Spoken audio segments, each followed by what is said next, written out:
دلال بنت سعاد، وخالة عقيد الحارة، والتاني صاحب الحمام. شو تطلع بروب واحد وشافة قماش؟ شو بدهم يحكوا علينا؟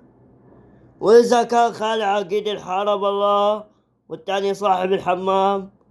سعاد، فتحي عينك منيحة. الجماعة طالبين بنتي أنا، آخذين بنتي أنا، بنت أبو عصام الحكيم.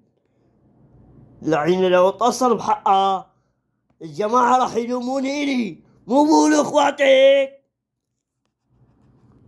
اسمعيني منيح الله يرضى عليكي، بتطالعي لها رغب واحد والبقية شافها قماش وخلصنا. اي والله مو حلوة تطلع بروب واحد ابن عمي. اي شو بدهم يحكوا علينا؟ ولك مين بده يحكي علينا بالله؟ هن. ولك ما راح يحكوا شي، ما راح يحكوا شي.